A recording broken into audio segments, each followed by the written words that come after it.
하나님께서 오늘 우리에게 주신 말씀은 신약 요한복음 4장 25절에서 26절의 말씀입니다.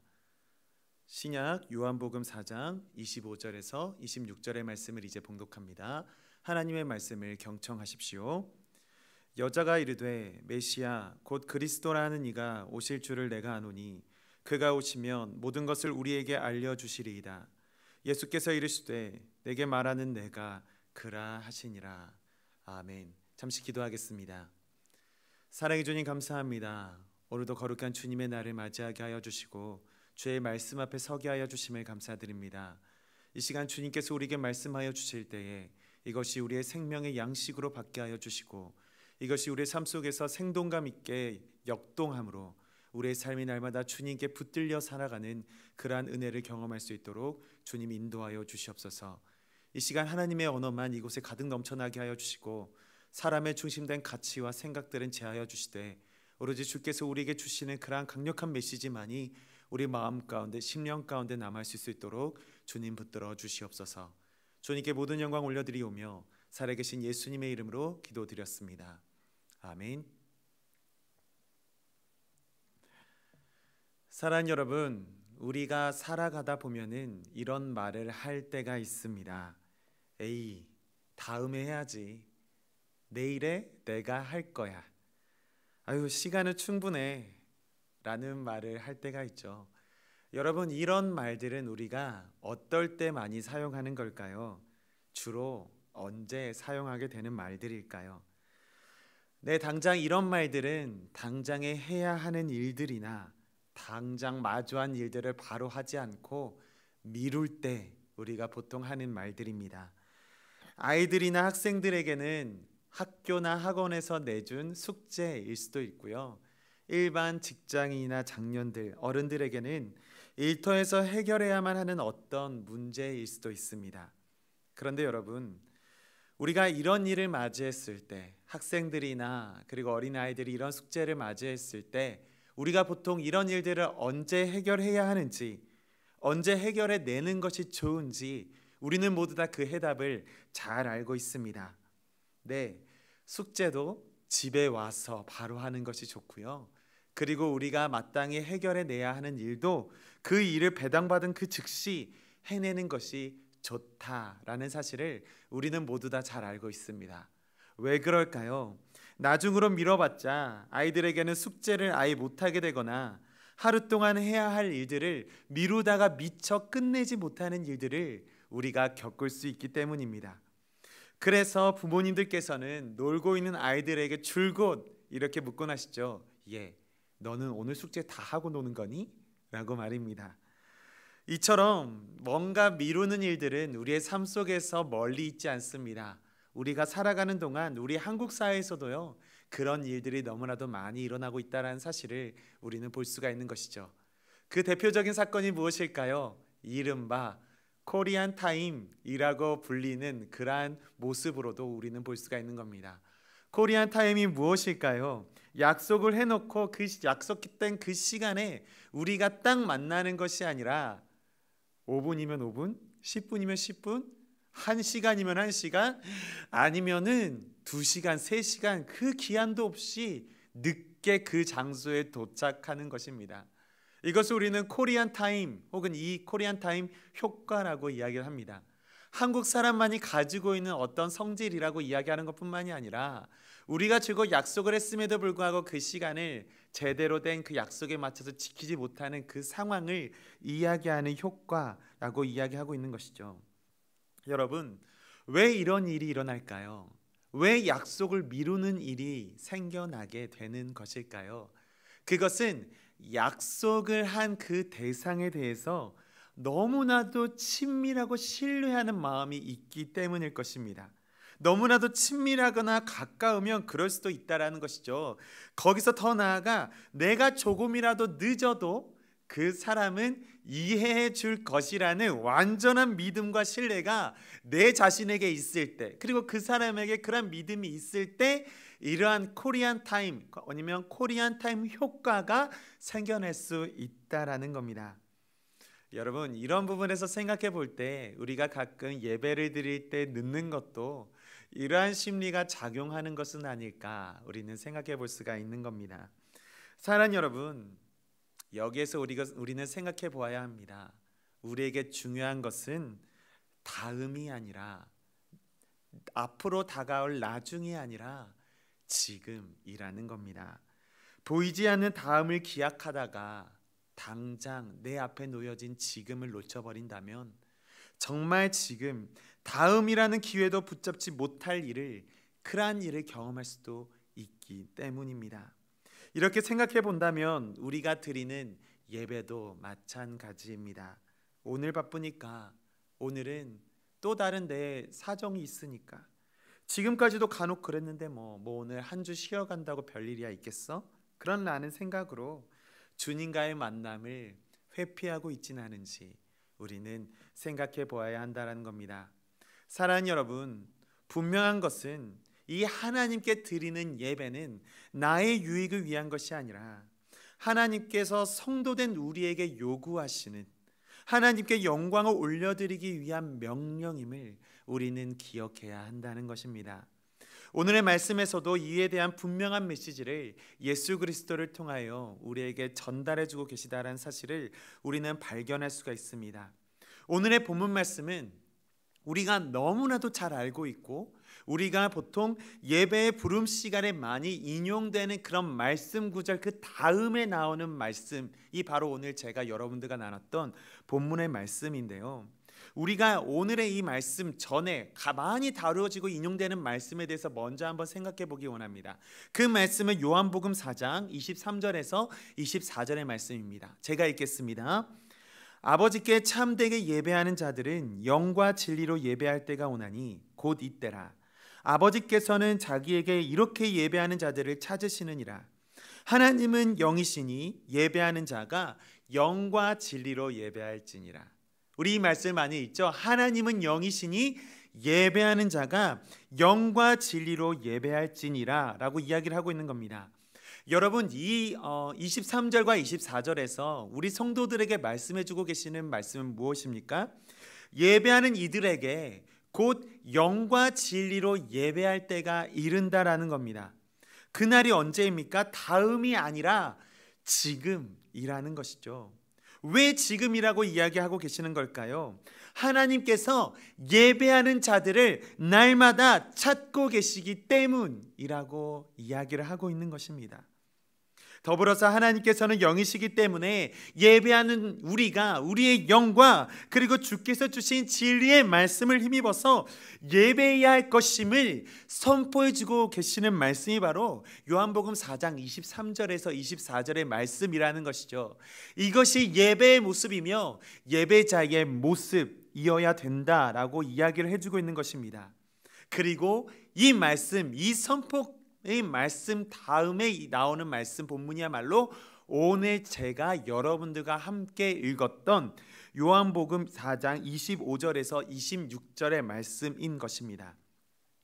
사랑하는 여러분, 오늘 말씀에 나오는 사마리아 여인은요, 예수님께서 말씀해 주신 예배와 그리고 예배자에 대한 이야기를 듣습니다.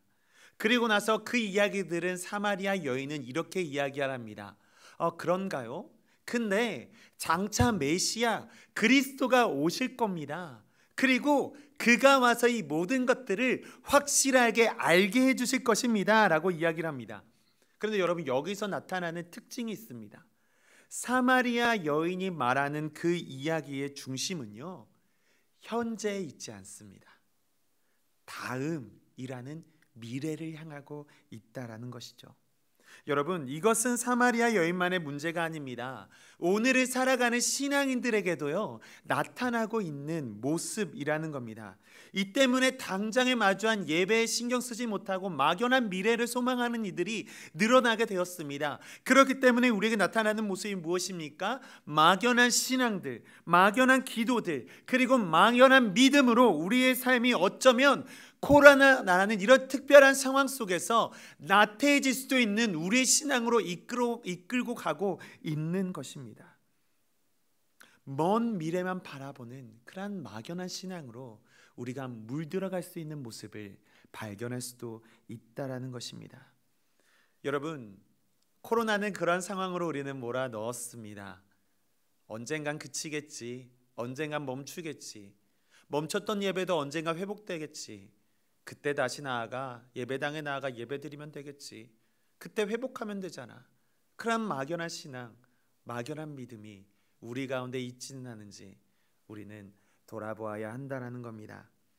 사랑하는 여러분, 그러나 오늘 말씀 속에서는 우리가 당장 예배할 수 있는 이유, 우리가 왜 당장 예배해야 할 그 이유가 무엇인지에 대해서 말씀해 주고 계십니다.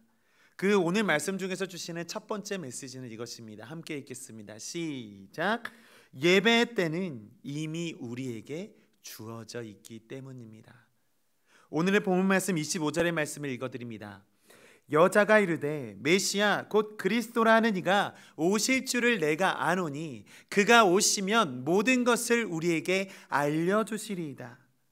여러분, 사마리아 여인은 자신이 생각하기에 신앙적이고 자신이 누리고 있는 일상적인 삶의 그 최종적인 답이 어디에 있느냐?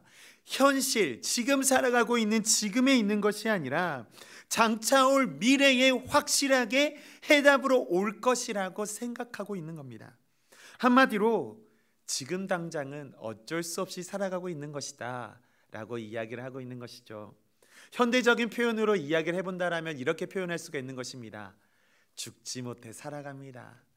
지금을 이겨내지 못해 살아갑니다 라고 이야기를 하는 것과 다를 바가 없다라고 이야기를 하는 것이죠.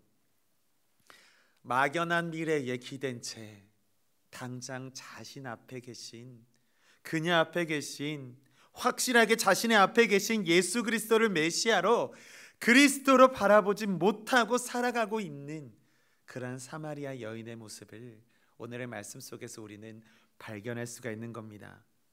그런데 여러분, 분명히 우리가 알아야 할 사실은 여기에 있습니다. 사마리아 여인이 생각하고 있는 미래는 이미 당장 그녀의 앞에 계신 예수 그리스도의 안에서 현재, 그리고 지금 여기에, 지금 거기에, 그리고 그녀가 살아가고 있는 그곳에 이미 와 있다라는 사실인 것입니다. 그녀가 바라고 그녀가 원했던 해답이 장차 미래에 올 것이다 라고 그녀는 기대하고 소망하고 있지만, 이러한 이미 그 해답과 그 소망은 이미 그녀 앞에 있는 예수 그리스도로 말미암아 성취되어 있고 도래해 있다라는 사실, 그 말씀을 오늘 우리 말씀 속에서 발견할 수가 있는 것입니다. 여러분, 그렇습니다. 하나님의 구속의 사건은 다른 것에 있지 않습니다. 예수 그리스도를 통해서 이미 성취된 바 지금 현재, 지금 우리가 살아가고 있는 지금의 여기에, 우리가 살아가고 있는 모든 곳에 이미 도래해 있다라는 사실을 우리는 믿음으로 고백할 수가 있어야 한다는 겁니다. 예수님이 2000여 년 전에 구속을 성취하셨습니다. 이루셨습니다. 하나님의 자녀로 우리를 삼아주셨습니다. 죄의 자녀가 아니라, 더 이상 죄에 굴복된 자녀가 아니라 하나님의 권속으로, 하나님의 백성으로 살아갈 수 있도록 우리를 만들어주셨고 빚어주셨고, 그에 대한 사명을 성취하신 분이 바로 우리 예수 그리스도라는 사실인 겁니다. 그래서 여러분, 우리가 드리는 예배는 막연한 예배가 되어서는 안 되는 겁니다. 먼 미래에 대한 소망만 바라보고 예배해야 하는 것이 아니라 지금 당장 이미 2000년 전에, 아니 창세전에 우리를 위하여 예정하셨던, 우리를 구속하셨던 하나님의 그 은혜를 만끽하면서 우리는 예배해야 하는 것입니다. 여러분, 이 예배의 특성을 우리는 잠잠히 한번 생각해 보길 원합니다. 이 예배는 물론 하나님께 영광을 올려드리는데 가장 첫 번째인 목적이 있습니다.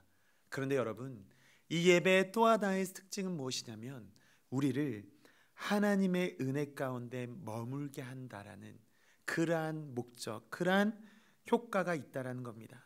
하나님의 은혜를 날마다 상기하게 하여 주신다는 것이죠. 여러분, 여기서 은혜라는 것은 예수 그리스도를 통해서 받은 은혜만을 이야기하는 것이 아닙니다. 내가 살아가는 동안 경험했던, 내 삶 가운데 역사하셨던 하나님의 은혜가 무엇인지를 계속해서 곱씹고 묵상하고 내 마음판에 다시금 깊게 새겨갈 수 있는 그런 효과를 우리에게 제공해 준다는 겁니다. 이런 예배를 드림을 통해서 그러한 은혜를 우리가 상기함을 통해서 우리가 더 이상 십자가의 길에서 멀어지지 않도록 하는 것이 바로 예배라는 것이죠. 그래서 우리가 막연한 삶, 막연한 신앙, 막연한 믿음을 갖지 않도록 정말 은혜 가운데 거하는 삶을 살아갈 수 있도록 유지하게 할 수 있는 그런 원리가 이 말씀 가운데 우리에게 전달해주고 있는 것입니다.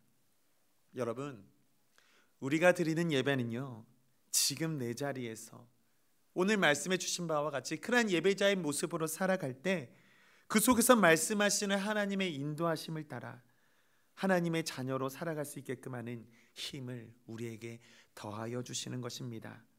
마치 매일 우리가 일기를 쓰면서 정말 내 삶을 점검해 가는 것처럼 말입니다.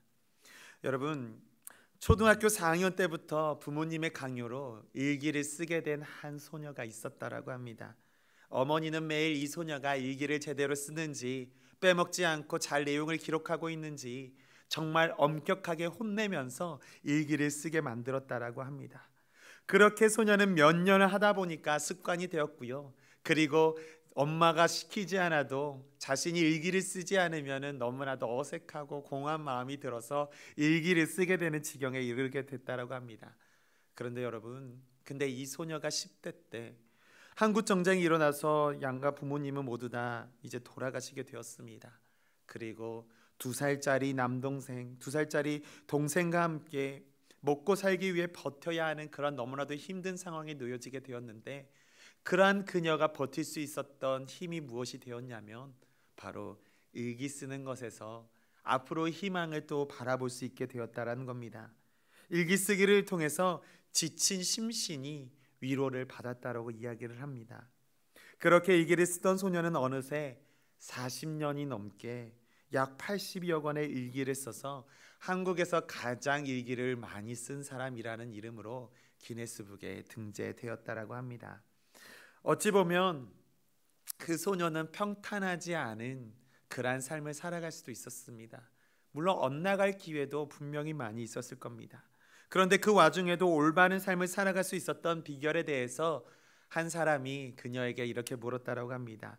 어떻게 올바른 길을 살아갈 수가 있었습니까? 라고 물었을 때 그에 대해서 박래옥 씨는 이렇게 이야기를 했다라고 합니다. 일기를 쓰다 보면 도저히 나쁜 사람이 될 수가 없어요. 하루 일과를 돌려다보면서 이것저것 반성하는 것이 일기인데 그러다 보면 저절로 올바르게 살아가게 됩니다. 라고 이야기를 했다라고 하죠. 사랑하는 여러분, 우리도 하루하루를 살아갑니다. 주께서 주시는 그 시간들을 살아갑니다. 그런 시간들 속에 정말 하나님께서 주신 내게 주신 그 삶의 의미가 무엇인지 곱씹어보고 또 오늘 내게 주신 말씀 속에서 벗어나지 않게 매일 돌아보시면서 예배해 보십시오. 그런 시간들 가운데 분명히 하나님께서 성령으로 충만케 덧입혀 주시는 은혜를 경험할 수가 있게 될 것입니다. 여러분, 이러한 것처럼 우리가 매일매일 살아가는 것, 그 순간순간들마다 하나님께 예배하는 것은 너무나도 중요한 사실입니다. 예배의 시간에 있어서 우리에게 중요한 것은 먼저 말씀드렸던 것과 마찬가지로 나중이 아니라 지금이라는 순간입니다. 예배 앞에 우리의 모습은 그렇게 서 있어야 합니다. 단순히 오늘의 예배라고 무마해서는 안 된다라는 것이죠. 하나님께서 우리에게 허락하신 삶의 여정 속에서 예배는 어떠한 모습으로 드려져야 하는가? 예배할 수 있을 때 예배해야 한다라는 것입니다. 예수 그리스도께서 장차 우리에게 언제 돌아오실지 우리는 모릅니다. 아들도 모르고 천사도 모르고 하나님 아버지만 아신다라고 성경은 증언하고 계십니다. 우리는 예배할 수 있을 때 예배해야 합니다. 그래서 우리에게 있어서 예배는 먼저 언제 예배해야 할 것이냐에 대한 문제가 아니라 어떻게 예배할 것이냐에 대한 문제로 우리는 삼고 질문하며 하나님 앞에 서 있어야 한다라는 것입니다.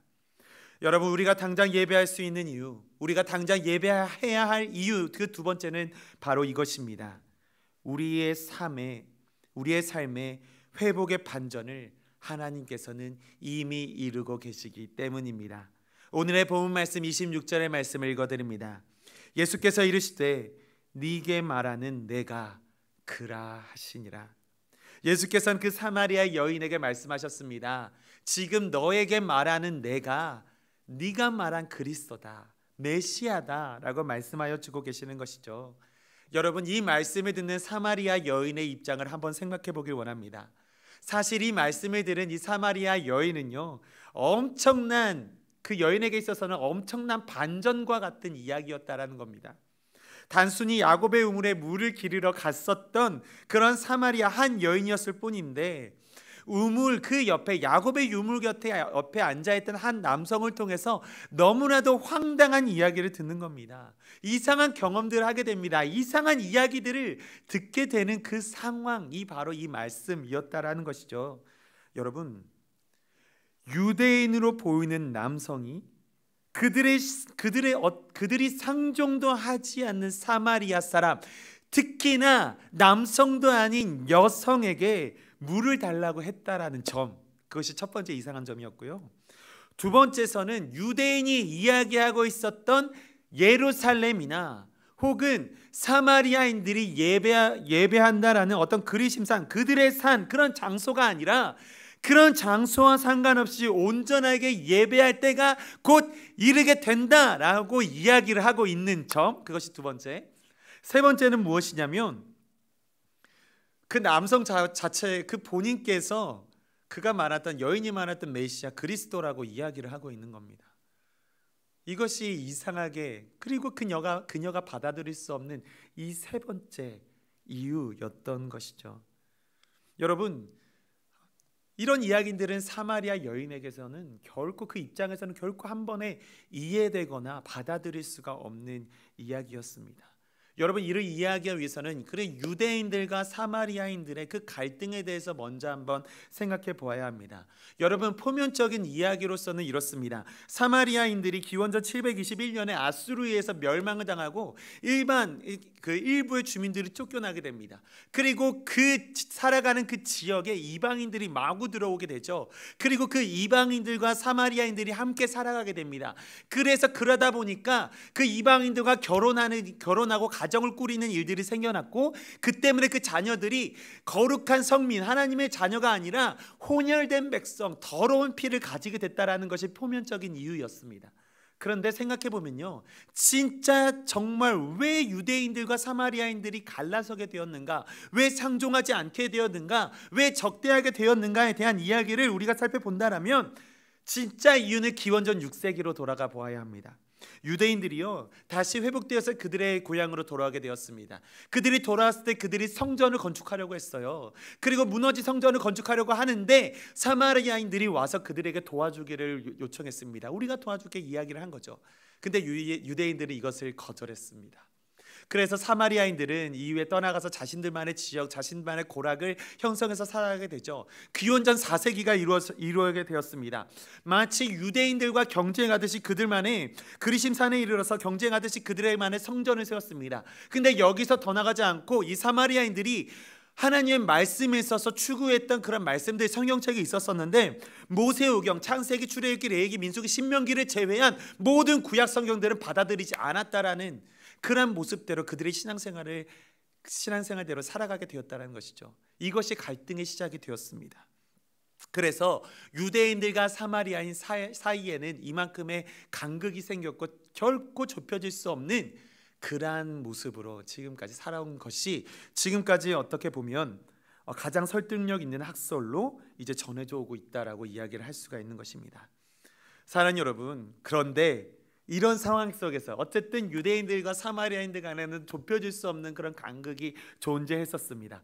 거기서 더불어서 또 한 가지 문화적인 어떤 모습들이 있었는데, 한 명의 랍비가 어떠한 여성과 이야기를 하고 상종한다는 것, 이것은 너무나도 불결한 문화적인 형태였거든요.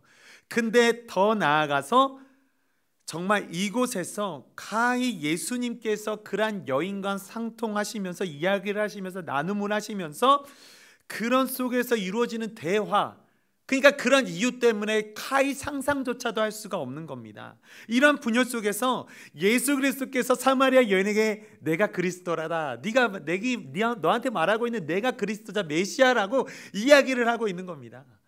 여러분, 정말 이러한 이야기를 생각해 볼 때 사마리아 여인의 입장을 생각해 본다면 오늘의 말로는 정말 멘붕이었습니다. 멘붕이었을 겁니다. 아니, 이 사람 왜 이러지? 유대인 사람들이 사마리아인 사람은 나한테, 특히나 여성인 나한테, 게다가 랍비인 사람이 여성과 함께 이런 상황에서 나한테 물을 달라 한다? 그리고 그가 메시아라고, 그리스도라고 한다? 여러분, 결코 이해가 될 수 없는 상황이었습니다. 그런데 여러분, 기억해야 합니다. 하나님의 일하심은 이와 같으실 때가 많다라는 것이죠. 역사가 증명하고 가리키는 바, 그 상식대로 흘러가는 절대적인 틀을 깨부수시고 사람이 생각할 수도 없는 방식으로 온전한 반전을 이루어 가시는 것, 그것이 하나님께서 일하시는 방법이라는 겁니다. 여러분, 이런 말을 들어보셨습니까? 한 어린아이에게 선생님이 물어봤다라고 합니다. 여러분, 얼음이 녹으면 무엇이 되지요? 라고 물어봤죠. 여러분, 이거 잘 아시는 이야기일 겁니다. 우리는 답을 잘 알고 있습니다. 이에 대한 해답은 얼음이 녹으면 당연히 물이 되는 것이라고 우리는 이야기를 할 수가 있죠. 근데 한 아이가 이렇게 대답했다고 하죠. 선생님, 얼음이 녹으면 봄이 돼요. 제가 이 이야기를 처음 들었을 때 소름이 쫙 돋았습니다. 아, 어린아이의 정말 그 동심이라는 것은 이런 거구나라고 깜짝 놀라면서 나도 그럴 때가 있었나? 라고 질문을 해보기도 했지만, 무엇보다도 표현할 수 없는 따뜻한 그런 감동이 제 마음 가운데 왔었던 그런 경험이 있었습니다. 여러분, 이것과 마찬가지입니다. 하나님께서도 우리 가운데 일하실 때 우리의 이성과 상식의 선에서 이해할 수 없는, 가끔은 유치하게, 가끔은 살벌하게, 가끔은 생각하지도 못한 그런 방법으로 우리 가운데 인도하실 때가 있다라는 겁니다. 우리 인간의 상식으로, 인간의 어떤 학식으로 정해져 있는 해답이 있는 것이 아니라 하나님께서 생각하시는 해답이 있는 겁니다. 하나님께서 준비해 두신 계획이 있는 겁니다. 그리고 이것을 오늘 말씀을 통해서 하나님께서는 우리에게 이렇게 묻고 계시는 겁니다.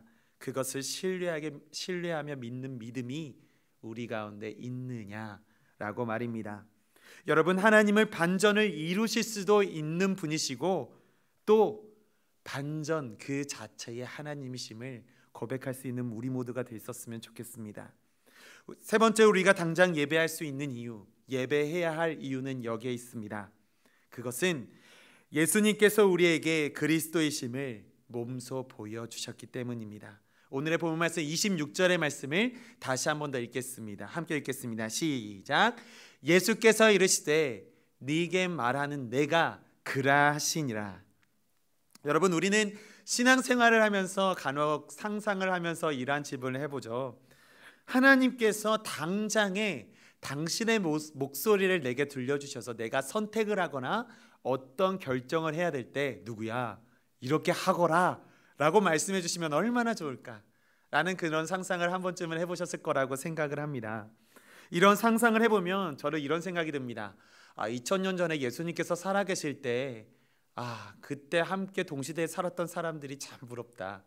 뭐 궁금할 때나 힘들 때 어려울 때 예수님께 여쭈면 예수님께서 다 대답해 주실 거니까, 이런 정말 그런 생각, 그런 어떤 부러움, 그런 것들이 저에게는 있었기도 합니다. 근데 한편으로는 그 예수님의 어떤 섭리와 사역들을 보면서 그것을 믿지 못한 사람들 또한 있었기 때문에 또 한편으로는 두려운 마음도 드는 것이 또한 사실입니다.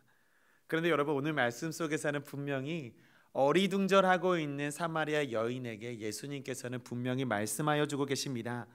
그녀가, 아니 유대인과 사마리아인들이 기다리고 있는 메시아는, 그리고 그리스도는 다른 누군가가 아니라 예수 그리스도 곧 본인이심을 말입니다. 너에게 말하고 있는 내가 그라 라고 말입니다. 사랑하는 여러분, 예수님께서는 그렇게 살아내셨고 살아가셨습니다. 그리고 그렇게 하나님의 사랑을 증명해 보이셨습니다. 그가 몸소 죽으시고 부활하셨기 때문에 성도된 우리들은 부활에 대한 소망을 가지고 하나님 앞에 서 있을 수 있게 된 것입니다. 그가 먼저 고통을 당하시고 승리하셨기에 우리는 고되고 힘든 삶 속에서도 성도의 승리를 바라볼 수 있으며 그 가운데 승리의 신앙을 가지고 살아갈 수가 있게 된 것입니다. 사랑하는 여러분, 그렇게 살아갈 수 있었으면 좋겠습니다. 다음이 아니라 지금으로, 나중이 아니라 지금 당장 내 삶 가운데 하나님을 예배하는 삶으로 말입니다. 그렇게 살아갈 수 있었으면 좋겠습니다. 먼 미래를 바라보면서 막연한 삶을 살아가고 있었던 사마리아 여인에게 다가오셔서 지금 당장에 이루어진 소망을 비춰주신 예수님의 그 모습을 바라보며 오늘도 내일도 주님 앞에 이르는 그날 그 순간까지 당당히 살아가는 우리 모두가 될 수 있었으면 좋겠습니다. 나중이 아니라 지금입니다. 다음이 아니라 지금입니다. 이것이 저와 여러분들에게 주시는 하나님의 말씀입니다. 기도하겠습니다. 사랑해 주님 감사합니다. 하나님의 은혜로 저희를 불러주셨고 귀한 말씀으로 우리의 마음에 새기게 하여 주심을 감사드립니다. 하나님, 나중이 아니라 지금입니다. 다음이 아니라 오늘입니다. 주님, 우리가 그러한 예배의 삶을 살아가게 하여 주시고 여전히 지금도 우리 가운데 역사하여 주시는 그 부활의 은혜를 우리가 마음껏 누리며 하나님을 예배할 수 있는 우리 모두가 될 수 있도록 주님 인도하여 주시옵소서. 우리와 늘 동행하여 주시는 주님의 그 섭리 안에 날마다 코로나로 인해서 고통당하고 있는 많은 이들에게 부활의 소망을 전할 수 있는 우리 모두가 되게 하여 주시고 주께서 맡겨주신 사명 가운데 날마다 승리할 수 있는 우리 모두가 될 수 있도록 주님 붙들어 주시옵소서. 주님께 모든 영광 올려드리며 지금도 우리와 동행하시고 그 가운데 살아 역사하시는 사랑의 예수님의 이름으로 기도드렸습니다. 아멘.